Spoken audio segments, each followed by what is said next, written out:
Hello everyone, welcome to WowOS. Today we'll cover second chapter of December magazine of Vision IS through our summary notes. These are our summary notes. Okay. So before we start, these are our initiatives. We are providing prelims test series summaries, Vision IS prelims test series. They are providing solution in around 40 pages. We are summarizing them in around 11 to 12 pages for quick revision. Same thing with the mains test series of Vision. And then Vision monthly magazine, we are summarizing it in around 45 to 50 pages. Okay, so you can go through our content through our videos. If you like, you can purchase them. These are the costs. Okay, and this is the process how you can enroll with us. Okay, and this is our Telegram channel. This is our Telegram channel where we have almost 9,500 students who are continuously following us. So you can join this Telegram channel for regular updates. And also you can join our YouTube channel for regular updates. Okay, so please do join. We are doing a lot of hard work for you guys. Okay, चलिए शुरू करते हैं. तो पहला article जो है वो है United nation and India's norms. अब इंडियाज नॉर्म्स क्या है वो देख लेते हैं.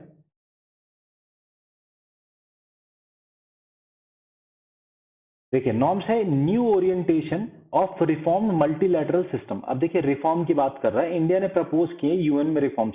यूएन में रिफॉर्म बहुत समय से प्रपोज हो रहा है कि भाई जो परमानेंट मेंबर्स है और जो नॉन परमानेंट मेंबर्स होते हैं यूएनएससी के अंदर, ठीक है, यूएनएससी की टोटल स्ट्रेंथ होती है 15, उसको जो है इंक्रीज किया जाए. इस चीज को लेकर के बहुत समय से जो है बातें छिड़ रही हैं. ठीक है, अब देखिए नॉर्म्स का फुल फॉर्म क्या लिखा है, new orientation for reformed multilateral system. अब मल्टीलैटरल सिस्टम क्या होता है, अब ये क्यों होना चाहिए, ये रिफॉर्म्स क्यों आने चाहिए, क्योंकि it should reflect the contemporary realities. अगर आप यूएनएससी की बात करें तो यूएनएससी के जो परमानेंट मेंबर्स हैं वो वर्ल्ड वॉर 2 के टाइम पे जो सुपर पावर्स रहे होंगे वो हैं. आज की डेट में वो भले ना हो, ठीक है, जैसे कि ब्रिटेन है. Multilateralism institutionalised collective action. ठीक है, क्या होता है मल्टीलैटरलिज्म वो बता रहे हैं. इन्होंने डिफाइन किया है कि एक इंस्टीट्यूशनलाइज्ड कलेक्टिव एक्शन लेते हैं ये. ठीक है, जो कि डिटरमाइंड होता है इंडिपेंडेंट स्टेट्स के द्वारा. एक ग्रुप जो बनता है जो कि कलेक्टिव एक्शन लेता है, दैट इज कॉल्ड मल्टीलैटरलिज्म. ठीक है, नॉर्म्स का एम क्या है, देखिए इसके 3 पिलर्स हैं. ठीक है, करंट मल्टीलैटरल आर्किटेक्चर, ठीक है, peace and security, development and human rights. ये 3 पिलर्स हैं नॉर्म्स के, जिसके बेसिस पर रिफॉर्म्स बेस्ड होंगे. ठीक है, और इस पूरे रिफॉर्म के बेस में यूएन जो है उसके सेंटर में होगा. ठीक है, representative multilateral structure need to address emerging challenges like terrorism, radicalism, pandemic, threat for emerging technology. ये सारी चीजें जो है ये इनकॉर्पोरेट की जाएंगी नॉर्म्स के अंदर. अब देखिए जो प्रपोजल है रिफॉर्म्स का यूएनएससी के अंदर, उसका एक रिफॉर्म्स के लिए एक ग्रुप बना हुआ G4 का, जिसमें Japan, Germany, India and Brazil है. यूनाइटिंग फॉर कंसेंसस कोएलिशन जो है, इसको यूएफसी भी कहते हैं, ये इटली लेड है और ये ना G4 को काउंटर करने के लिए बना हुआ है. एजुलविनी कंसेंसस, ये जो अफ्रीकन ब्लॉक को रिप्रेजेंट करता है, और L69 जो है ये भी, ये सब ये चाहते हैं कि यूएनएससी जो है वो एक्सपैंड किया जाए as per the current global reality. Okay, अब देखिए यूएनएससी जो है UN principal crisis management body है. ठीक है, बाइंडिंग ऑब्लिगेशंस पुट करती है 193 यूएन मेंबर्स के ऊपर. ठीक है, किस लिए, to maintain peace and security. लेकिन कोई खास इफेक्टिव नहीं रही है अभी भी. आप रिसेंट एग्जांपल है रशिया यूक्रेन वॉर, हर बात पे तो जो है P5 मेंबर्स अपना वीटो यूज कर लेते हैं. टोटल मेंबर्स 5 परमानेंट मेंबर्स है, इनको P5 भी बोलते हैं, इनके पास वीटो पावर है. 10 नॉन परमानेंट मेंबर्स होते हैं, इनके पास वीटो पावर नहीं है. 2/3 मेजोरिटी से ये यूएन जनरल असेंबली से सिलेक्ट होते हैं. ठीक है, 2 साल के लिए सिलेक्ट होते हैं, 2 नॉन कॉन्जिक्यूटिव टर्म्स, मतलब कि अभी इलेक्ट हुए हैं, फिर अगली बार इलेक्ट नहीं होंगे, फिर इलेक्ट हो सकते हैं. ठीक है, बट उनके पास वीटो पावर नहीं होता है. काउंसिल की जो प्रेसिडेंसी है वो जो आपकी ये जो मेंबर्स होते हैं 15, इनमें हर महीने 1 मंथ के लिए होती है. हर मंथ जो है ये चेंज होती रहती है अल्फाबेटिकल ऑर्डर पे, कि जैसे इंडिया का नाम आई से है, ठीक है, यूएस का नाम यू से है, तो इंडिया का पहले आ जाएगा, फिर उसके बाद नीचे जाकर के यूएस का आएगा. इस तरीके से अल्फाबेटिकल ऑर्डर में ये चेंज होता रहता है. ठीक है, अब कॉन्फ्लिक्ट मैनेजमेंट को कैसे, कॉन्फ्लिक्ट को कैसे मैनेज करेगा ये, तो वो चार्टर में जो है यूएनएससी को ऑथराइज किया है कि सारी पार्टीज को बुलाए और पीसफुल रिजोल्यूशन करें उनका. और अगर नहीं होता रिजॉल्व तो assertive actions like imposing sanction और फोर्स भी यूज कर सकता है. कॉन्फ्लिक्ट मैनेजमेंट का सबसे बड़ा एग्जांपल है उसका पीस कीपिंग फोर्सेस। ठीक है, चलिए इसके आगे चलते हैं। अब नीड क्यों है, यूएन रिफॉर्म्स की रिक्वायरमेंट क्यों है? Lack of inclusivity and representation. अब देखिए रिप्रेजेंटेशन जो है उसमें वो काफी कम है प्रेजेंट सिनेरियो को अगर देखा जाए तो, क्योंकि जब इसका फाउंडेशन हुआ था वर्ल्ड वॉर 2 के बाद, तब से ये वैसे का वैसे ही है, और आज की डेट में इसके लेजिटिमेसी पे इसी वजह से क्वेश्चंस जो है होते जा रहे हैं। देखिए 1945 में 5 परमानेंट मेंबर्स, 11 नॉन परमानेंट, फिर 5 परमानेंट, फिर 5 परमानेंट, लेकिन ये जो है 15 हो गए नॉन परमानेंट, और टोटल मेंबरशिप जो है 193 बढ़ गई इतनी ज्यादा, लेकिन ये जो दो पर्टिकुलर ब्लॉक्स हैं इनमें कोई चेंजेस नहीं आए। ठीक है, अफ्रीका और लैटिन अमेरिका का कोई भी रिप्रेजेंटेशन नहीं है, बल्कि यूरोप जो है P5 के अंदर भी अगर देखा जाए तो ओवर रिप्रेजेंटेड है। ठीक है, ब्रिटेन भी है उसमें, फ्रांस भी है उसमें। ठीक है, आपको P5 मेंबर्स मैं पढ़ के बता देता हूं। यहाँ पर देखिए चाइना है, फ्रांस है, रशिया है, यूएसए है और यूके है। ठीक है, China Russia, China France Russia UK USA, ये 5 है। ठीक है, इसमें से फ्रांस और यूके जो हो गए आपके यूरोप के हो गए, रशिया जो है एशिया और यूरोप दोनों का हो गया, तो कहीं ना कहीं यूरोप जो है ओवर रिप्रेजेंटेड है। ठीक है, 5 से ज्यादा यूएन मेंबर्स ऐसे हैं जो कभी भी यूएनएससी को सर्व नहीं किया। अभी हमने पढ़ा नॉन परमानेंट मेंबर जो है वो भी इलेक्ट होते हैं 2/3 मेजोरिटी से, तो मोर देन 50 ऐसे मेंबर्स जो कभी यूएनएससी का के मेंबर्स बने ही नहीं। ठीक है, अब लैकुना इन एनफोर्समेंट की बात कर रहा है ये। ठीक है, लैकुना इन एनफोर्समेंट,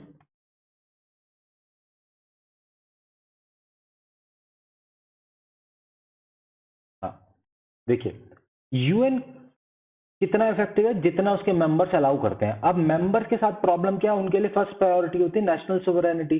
तो कहीं ना कहीं UN is hostage to geo political competition and ideological struggles. थोड़ा सा जूम आउट कर लेते हैं। हाँ, इतना सबके लिए विजिबल रहेगा। चलिए आगे चलते हैं।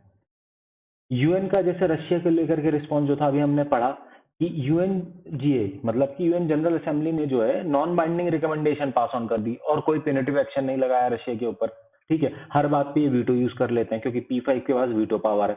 ठीक है, इश्यूज जो हैं पिछले 75 सालों में 1945 से लेकर के अभी तक जो है बहुत ज्यादा चेंज हुआ है, जैसे पीस बिल्डिंग में, कॉन्फ्लिक्ट प्रिवेंशन में, नॉन प्रोलिफरेशन में, काउंटर टेररिज्म में, प्रोटेक्शन ऑफ सिविलियंस में, ये सारे इश्यूज जो है ना वो बहुत ज्यादा डाइवर्सिफाई हो गए हैं आज की डेट में। तो कहीं ना कहीं जो है इन चीजों को डील करने के लिए चेंजेस आने जरूरी हैं यूएन के अंदर।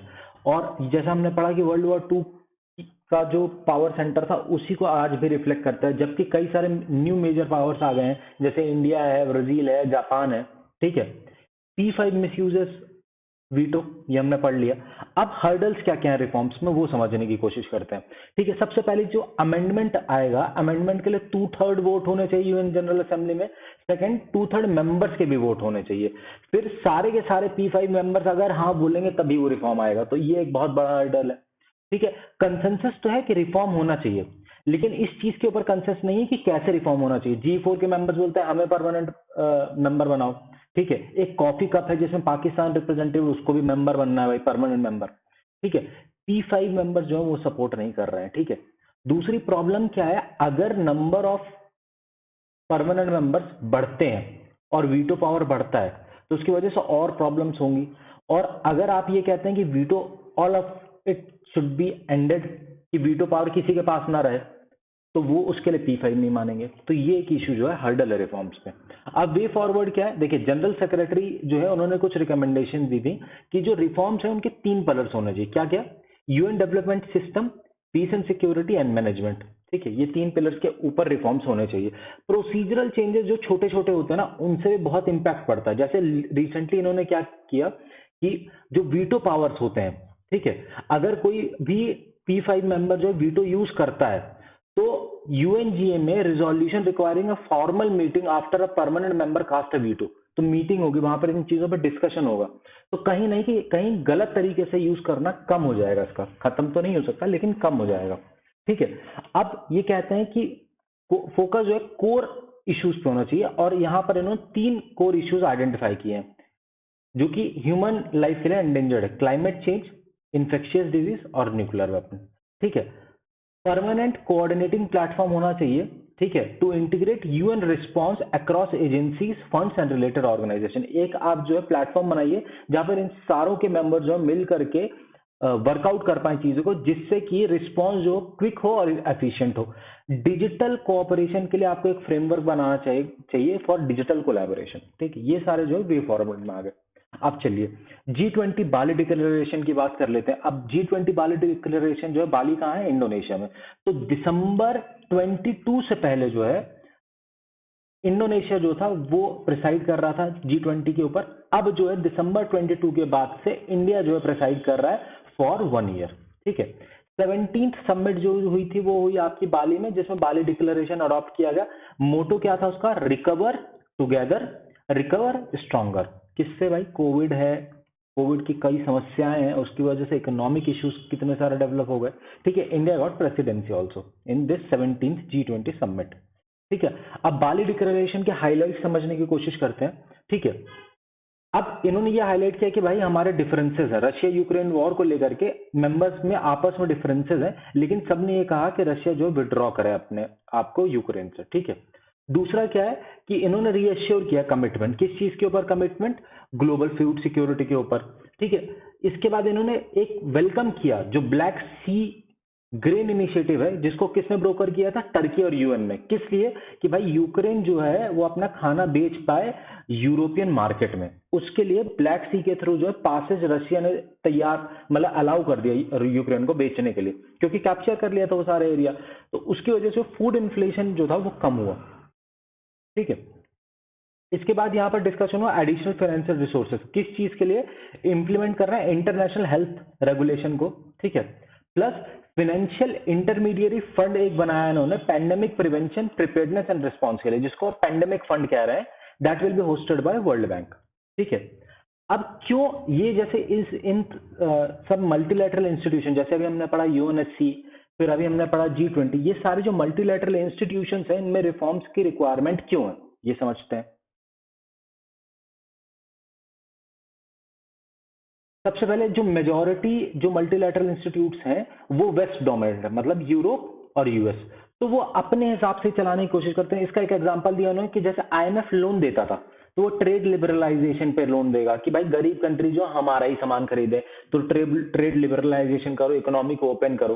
ठीक है, प्राइवेट एंटरप्राइजेस को प्रमोट करते हैं, जिससे वहां के लोग आ करके एफआईआई जो फाइनेंशियल इंस्टीट्यूशन इन्वेस्टर्स हैं या एफडीआई, उसके थ्रू वहां पर अपना पैसा डाल पाए। पैसा बहुत है भाई इनके पास। ठीक है, प्रोसीजरल इश्यूज में मल्टीलैटरलिज्म क्या है? ठीक है, मल्टीलैटरल ऑर्गेनाइजेशन जो है वो अकाउंटेबिलिटी और ट्रांसपेरेंसी में कम है, बहुत ज्यादा। ये एक इशू है। एक सबसे बड़ा एग्जांपल है कि ambiguity and lack of transparency in WHO investigation. किस चीज की इन्वेस्टिगेशन? कि कोविड-19 कहां ओरिजिनेट हुआ था, इसका प्रॉपर वो नहीं दिया इन्होंने कि भाई कैसे इन्होंने फाइंड आउट किए। अब बैकलैश अगेंस्ट ग्लोबलाइजेशन। अब देखो कंट्रीज जो हैं ग्लोबलाइजेशन से अब खुद को अलग कर रही हैं। ठीक है, इसका सबसे बड़ा एग्जांपल है ब्रेग्जिट। ब्रिटेन ने अपने आप को जो है यूरोपियन यूनियन से एग्जिट कर लिया अपने आप को। ठीक है, recurrence of deadlock in Doha rounds, paralysis of dispute settlement body of WTO. ठीक है, ये कुछ जो है एग्जांपल्स हैं। Despite increase in development assistance. अब देखो development assistance through these multilateral organisation जो बढ़ तो रहा है, लेकिन वो सफिशिएंट नहीं है। एक ये इशू है। तो इन्होंने यहाँ पर चार चीजें बताई। एक तो वेस्ट डोमिनेटेड है। ठीक है, दूसरी चीज इन्होंने बताया कि जो आपकी ये मल्टीलैटरल ऑर्गेनाइजेशन है इनमें अकाउंटेबिलिटी एंड ट्रांसपेरेंसी नहीं है। तीसरी चीज जो है कंट्रीज खुद अलग हो रही हैं और इंडिविजुअलिज्म की तरफ जा रही हैं। और चौथी चीज जो है कि जो असिस्टेंट ये प्रोवाइड कर रहे हैं वो सफिशिएंट नहीं है। ठीक है, G20 की इंडिया के लिए प्रायोरिटीज क्या क्या वो पढ़ लेते हैं। ठीक है, green development, climate finance and life.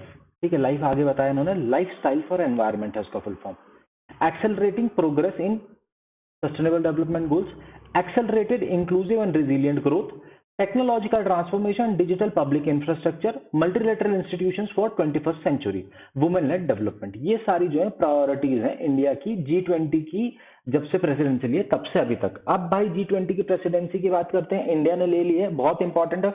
हो सकता है प्रीलिम्स में भी पूछ दे G20 को और मेंस में भी पूछ दे। ठीक है, इसलिए सारी चीजें अच्छे से पढ़ लीजिए। थीम क्या है इंडिया की? वासुदेव कुटुंबकम, ठीक है। इस ये जो थीम है, that affirms the value of all life on earth and also spotlights lifestyle for environment. मतलब कि रिसाइकलिंग पे भरोसा कीजिए आप, ठीक है, एनवायरमेंट फ्रेंडली बिहेव कीजिए at individual level and as well as at national level, ठीक है। यही चीज इन्होंने यहाँ पर कही है, ठीक है। इंडिया ने कई सारे ग्रुप्स बनाए हैं, स्पेशली डिजास्टर रिस्क रिडक्शन के लिए ग्रुप बनाया है to encourage collective work by G20। 200 से ज्यादा मीट्स होंगी during 1 year in more than 15 cities on 32 different subjects, ठीक है। ये हो गया भाई इंडिया की तरफ से क्या क्या होने वाला है।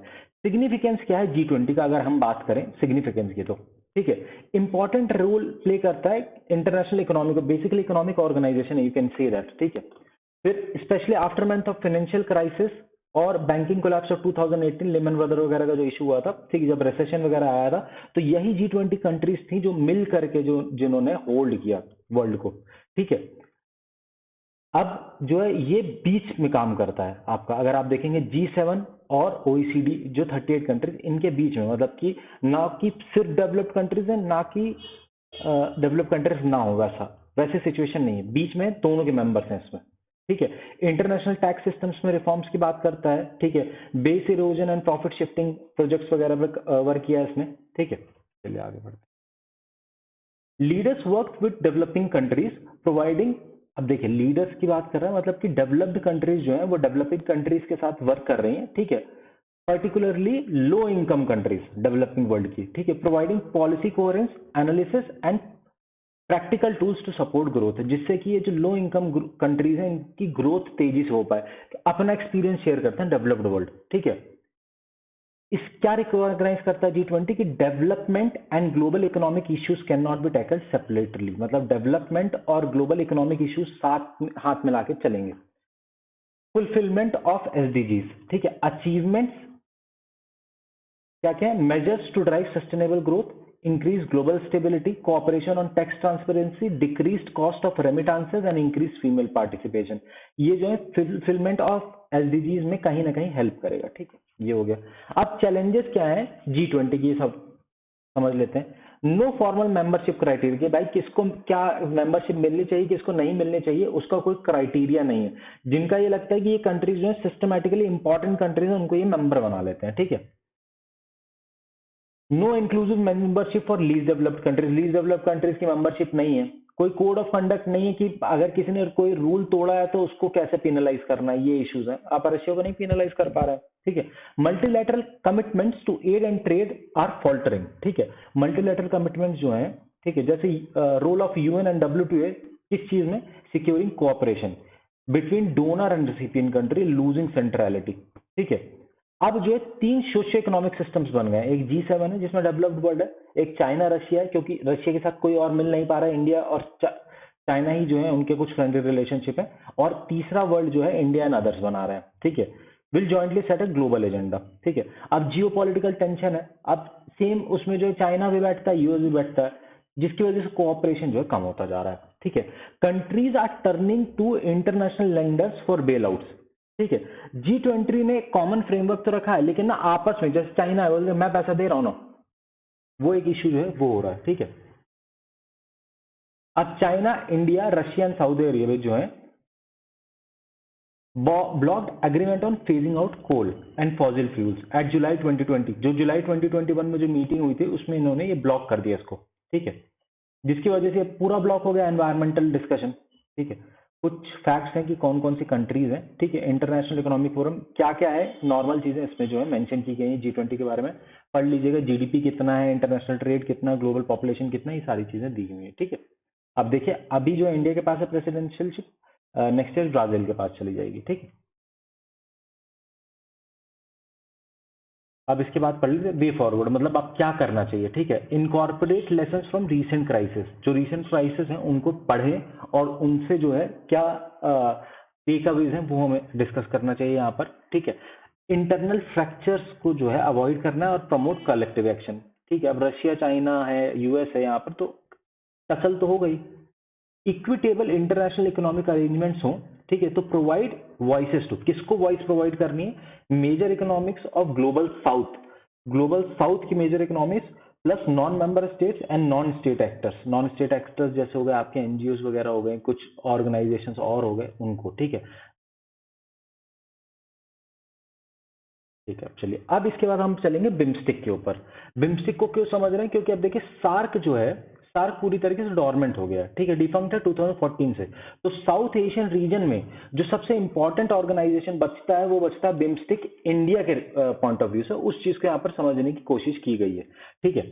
अब देखिए इसमें क्या है कि बिम्स्टिक के बारे में बताया गया, 7 मेंबर्स कौन कौन से यहाँ पर मेंशन है, पढ़ लेना, पूछ देता है प्रीलिम्स में, ठीक है।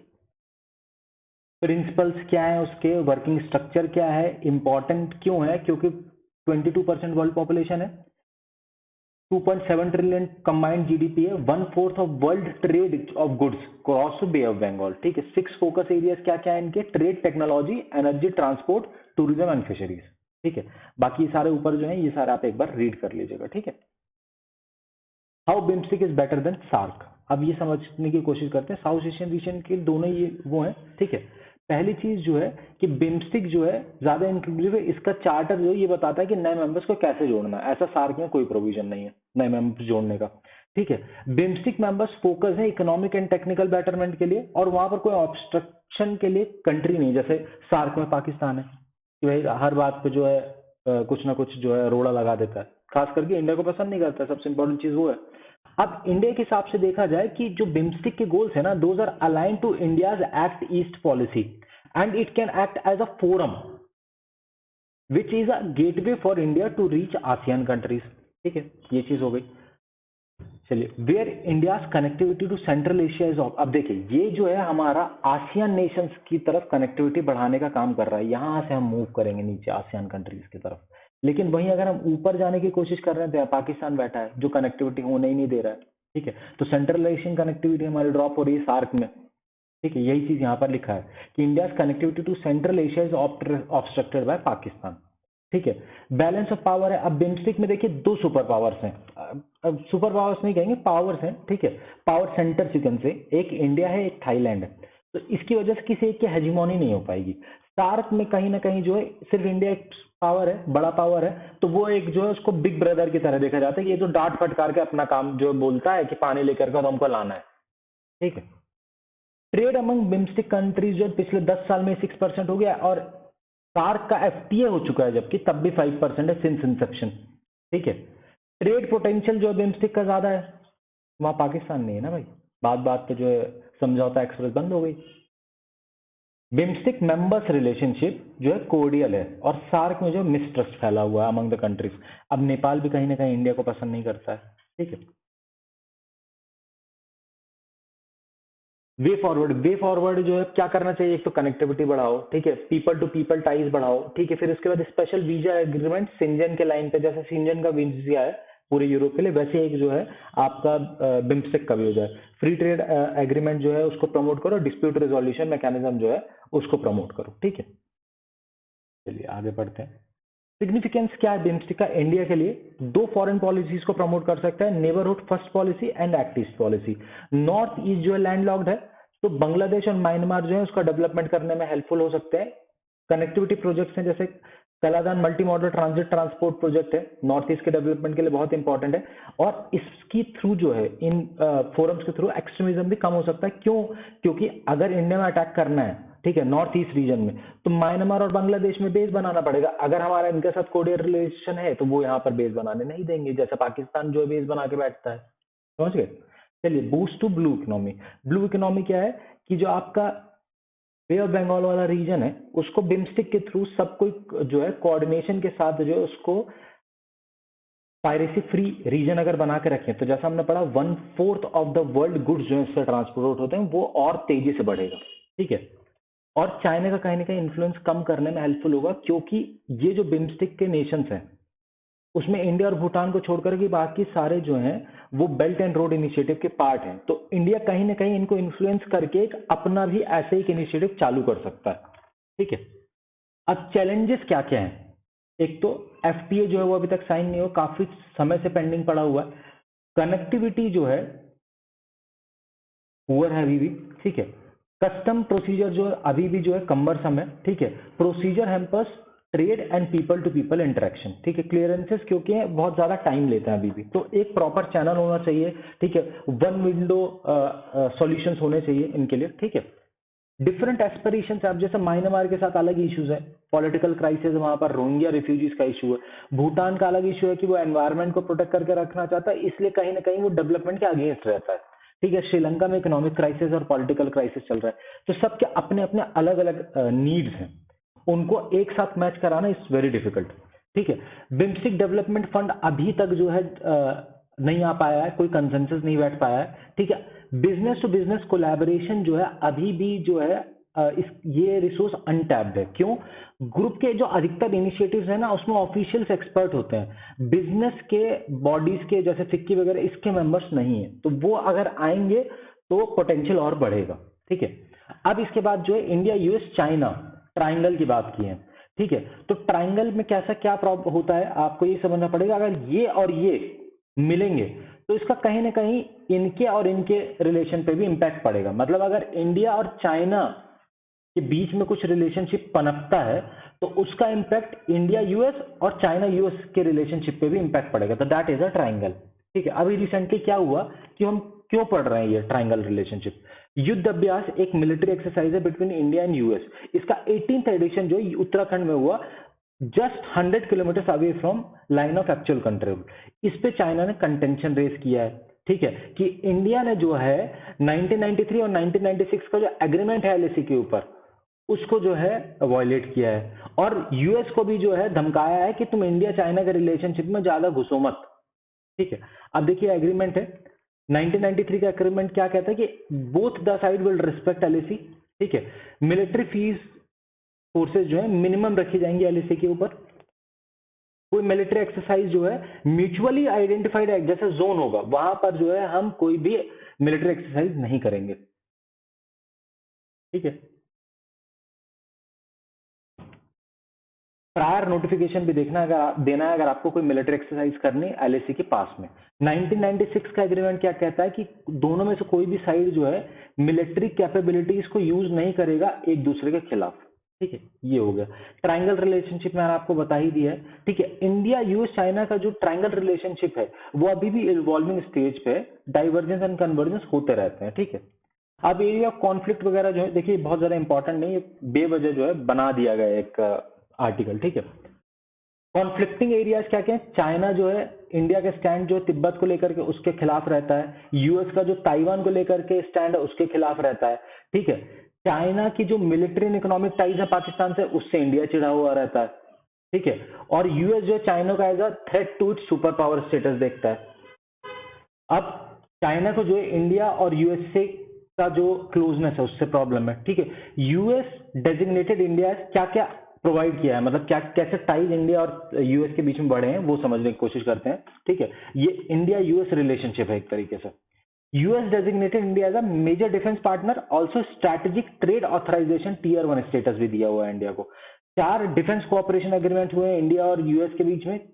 General security of military information agreement, logistic exchange memorandum of agreement, communication and information security memorandum of agreement, basic exchange and cooperation agreement. तो ये 4 जो है इंपॉर्टेंट एग्रीमेंट्स है इंडिया और यूएस के बीच में, जो कि चाइना को कहीं ना कहीं पसंद नहीं आता है।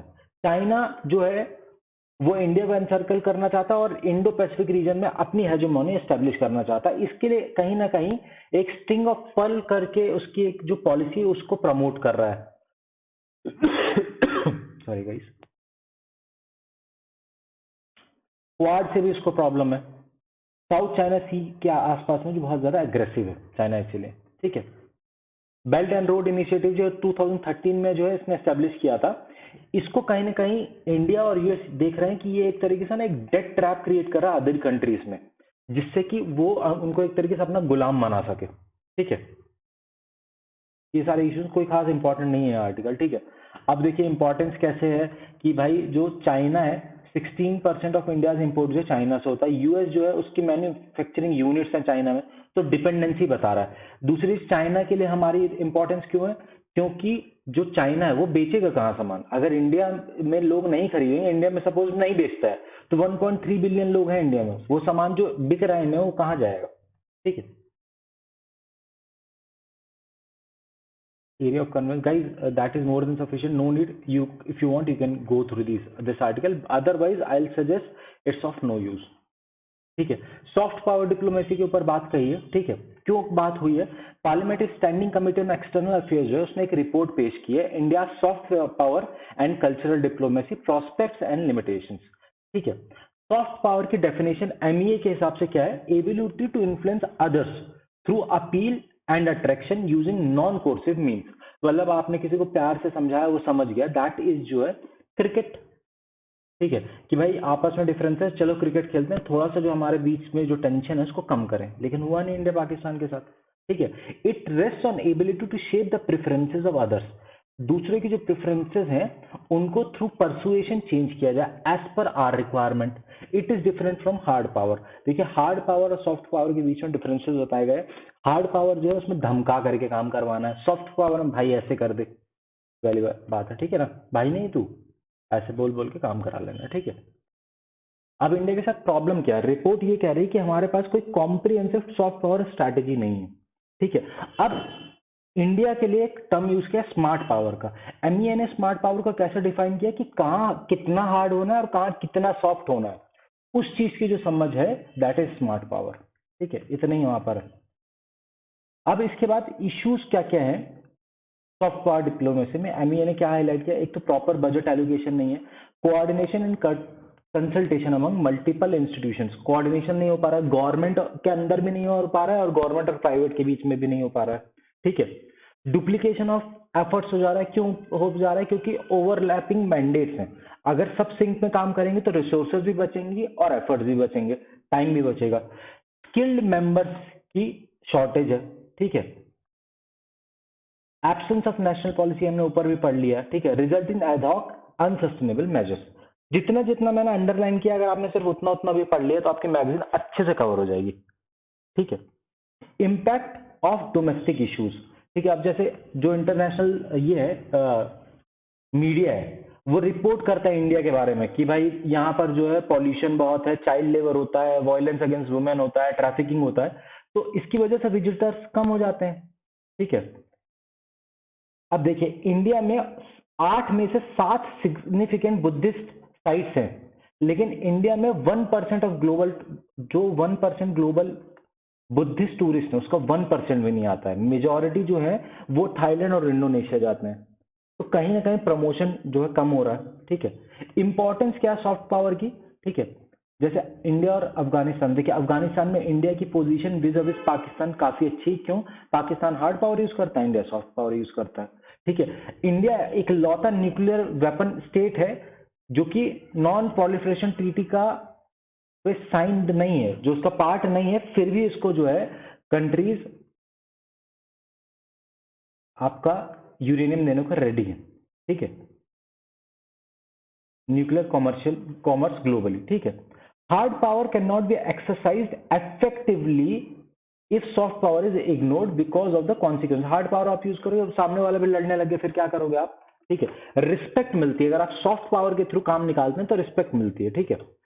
आपको एज अ थ्रेट नहीं देखा जाता, जैसे यूएस और चाइना को एज अ थ्रेट देखा जाता है, ठीक है। Instrument of India soft power diplomacy, देखिए कुछ एग्जांपल्स दिए आप पढ़ सकते हैं। कल्चरल मिनिस्ट्री क्या कर रही है, डायस्पोरा डायस्पोरा कैसे इंपॉर्टेंट है आपका, टूरिज्म कैसे इंपॉर्टेंट है सॉफ्ट पावर के लिए, पार्लियामेंट्री डेमोक्रेसी कैसे इंपॉर्टेंट है, आयुर्वेद योगा, ठीक है, ये कैसे इंपॉर्टेंट है, sports and youth exchange programmes कैसे इंपॉर्टेंट है, मीडिया कैसे इंपॉर्टेंट है, एजुकेशन कैसे इंपॉर्टेंट है, ठीक है। स्टूडेंट एक्सचेंज प्रोग्राम्स वगैरह हो जाते हैं, ट्रेनिंग्स हो जाती है, ये सारी चीजें होती हैं, ठीक है, आप पढ़ लीजिएगा एक बार। अब रिकमेंडेशंस क्या है कि सॉफ्टवेयर को कैसे स्ट्रेंथन किया जाए, ठीक है। एक फॉर्मल स्टडी होनी चाहिए इंटरनेशनल बेस्ट प्रैक्टिसेस की, और उसमें से जो सबसे अच्छा लगे वो अडॉप्ट कर लो। Develop objective matrix for evaluating soft power outcomes, ठीक है, कि भाई ये चीजें जो है इनको नंबर दो और फिर देखो कितने नंबर आए सॉफ्ट पावर में, ठीक है। Increase number of tourism office abroad, ठीक है, एंड कंट्री स्पेसिफिक अप्रोच जो है हमें प्रोवाइड करनी चाहिए, ठीक है। Public relation strategy to project India soft power and cultural diplomacy, मतलब बेसिकली जो है प्रमोट करना है इंडिया को कि भैया इंडिया बहुत अच्छा है। Proactively interact with Indian diaspora, क्यों इंटरेक्ट करना है उनके साथ, उनका फीडबैक लेना है कि how to better engage with host country, their host country, ठीक है। टूरिज्म को प्रमोट करना है। ये सारे हो गए रिकमेंडेशन मेजर्स, ठीक है। अब इसके बाद देखिए बाकी कुछ भी काम का नहीं। Advantage of India over China बात की सॉफ्ट पावर के हिसाब से। इंडिया जो है सॉफ्ट पावर जो है जब से पैदा हुआ है इंडिपेंडेंस के बाद से तब से यूज कर रहा है। चाइना जो है मिड ऑफ 2000 से यूज कर रहा है। चाइना अभी भी जो है ना इसकी इमेज अच्छी नहीं, डायरेक्ट डेट ट्रिप में लोगों को फंसा रहा है। इंडिया एक डेमोक्रेटिक कंट्री है, उसका खुद का ही फायदा है कि देखो हम तो डेमोक्रेटिक हैं, ठीक है। चलिए अब छोटी छोटी वाली बचेंगी, इनको फटाफट फटाफट निपटा लेते हैं। हमारे सारे के सारे 25 पेज खत्म हो गए विद इन 8 पेजेस, ठीक है। Guys please join our initiative. Magazine summaries will cost you 749 from from April 22 to April 23 we will provide 13 magazines we are providing in 749 rupees. You can go through the content, you can see how much effort we are putting in it, okay. UN commission on status of women. So UN economic and social council जो है उसने एक resolution adopt किया है कि Iran को जो है commission on status of women से हटा दिया जाए। क्यों? अभी रिसेंटली एक लेडी जो है उनको वहां पर बुर्का ठीक से नहीं पहनने के चलते पीट पीट के मार डाला गया था, एक वो इशू हुआ था, ठीक है। अब ये जो आपकी commission for status of women जो है ये इकोनॉमिक एंड सोशल काउंसिल जो है यूएन उसके अंदर ये क्वेश्चन आएगा, देखिएगा आप प्रीलिम्स में, ठीक है। 1946 में एस्टैब्लिश किया गया था, ठीक है। Promote gender equality and women enterprises, ठीक है। इकोनॉमिक एंड सोशल काउंसिल के अंदर कमीशन ऑन स्टेटस वुमेन, ये आपको याद रखना पड़ेगा, ठीक है। ये इंप्लीमेंट करता है Beijing declaration and platform for action, consist of 1 representative from 45 member states elected by economic and social council, ठीक है। बाकी कुछ खास इंपॉर्टेंट नहीं। इंडिया जो इलेक्टेड था फॉर 4 ईयर्स 21 से 25, ये भी बहुत इंपॉर्टेंट है, ठीक है। इंडिया जो है एक रिप्रेजेंटेटिव है अभी presently. India Australia economic and cooperation trade agreement, ठीक है। ये जो ऐसे पूछेगा ईसीटीए लिख करके किसके किसके बीच में, ठीक है। तो आपको ये याद होना चाहिए कि economic and cooperation trade agreement जो है इंडिया और ऑस्ट्रेलिया के बीच में अगर ये साइन हो जाता तो ये सेकंड होगा after comprehensive economic partnership agreement between India and UAE, ठीक है। एक्सपेक्टेशन क्या है कि बायलैटरल ट्रेड जो है वो 45 to 50 बिलियन डॉलर तक पहुंच जाएगा, ठीक है। एम्प्लॉयमेंट प्रोवाइड होगी, 10 लाख जॉब्स प्रोवाइड करेगा और स्टार्टअप्स और इन्वेस्टमेंट अपॉर्चुनिटीज जो बढ़ेंगी वो बढ़ेंगी। की फीचर्स क्या क्या है economic and cooperation trade agreement के? इंडिया को प्रेफरेंशियल मार्केट एक्सेस मिलेगा, 100% ऑफ इट्स टैरिफ लाइन, ठीक है। इन ऑस्ट्रेलिया 100% ऑन इट, हर चीज में मिलेगा, ठीक है। Australia is committed on several services sub sectors like information technology, health and education. Separate annexure on pharmaceuticals, fast track approval for patented generic and biosimilar medicines, ठीक है। ये जो है कवर करेगी areas like rules of origin, sanitary and phytosanitary measures, dispute settlement and movement of natural person, सारी चीजें cover कर देगा, ठीक है। हमारे goods and service both will be covered, ठीक है। तो एक तरीके से अच्छा इंपॉर्टेंट वो हो जाएगा। प्रीलिम्स में देखिए पीडी 365 में आ जाएगा। यूएस का जो एनडीडीए है, नेशनल डिफेंस ऑथराइजेशन एक्ट, ठीक है, ये पास किया है। 858 बिलियन का national defence authorisation act pass किया है, ठीक है। National security priorities for USA के लिए उस पर फोकस करेगा। Strategy competition with China and Russia, disruptive technologies etcetera, इन सब चीजों को लेकर के, ठीक है। To strengthen US engagement in Indo Pacific region, it stresses on engaging. ये जो आपका नेशनल डिफेंस ऑथराइजेशन एक्ट है इसमें ये मेंशन किया गया कि इंडिया के साथ एंगेजमेंट बढ़ाओ अगर इंडो पैसिफिक रीजन में अपनी प्रेजेंस को सिक्योर करना है तो, ठीक है। इंडिया यूएस का डिफेंस कोऑपरेशन बताया 2016 में मेजर डिफेंस पार्टनर थे। 2018 में strategic trade authorisation tier 1 status मिल गया। ये ऊपर भी हमने पढ़ा था वो ट्राइंगल वाले आर्टिकल में, ठीक है। कोई खास इंपॉर्टेंट नहीं है बाकी चीजें। चलिए आगे देखते हैं, ठीक है। सारे एग्रीमेंट जो भी पहले के साइन हुए वही मेंशन किए गए, तो ये आप चाहें तो एक बार रीड कर सकते हैं। सार्क करेंसी स्वैप फ्रेमवर्क जो है वो साइन हुआ है। RBI signed currency swap agreement with Maldives under SAARC currency swap framework. Currency swap क्या होती है कि भाई हम ये तुम जो है हमसे इतना सामान लोगे रुपये में ले लेना। Currency swap facility establish in 2012 provide a back stop line of funding for short term foreign exchange liquidity requirements और बैलेंस ऑफ पेमेंट क्राइसिस। ठीक है, यूएसडी, यूरो और रुपी में आपको अगर पैसे की रिक्वायरमेंट है तो फटाफट हम दे देंगे कुछ टाइम के लिए। ठीक है, लूसोफोन कंट्रीज कौन सी हैं? जो पोर्चुगीज स्पीक करती हैं। इंडिया जो है होस्ट कर रहा है इंटरनेशनल यूसोफोन फेस्टिवल। कहां पर? गोवा में। पोर्चुगीज ने रूल किया था गोवा को, ओल्ड गोवा को 1510 से 1961 तक। ठीक है, I think if I am not wrong that is operation, I forgot, leave it, blue star I think. Blue star तो अमृतसर में हुआ था। देख ही लेते हैं कि कौन सा ऑपरेशन से हमने खाली किया था।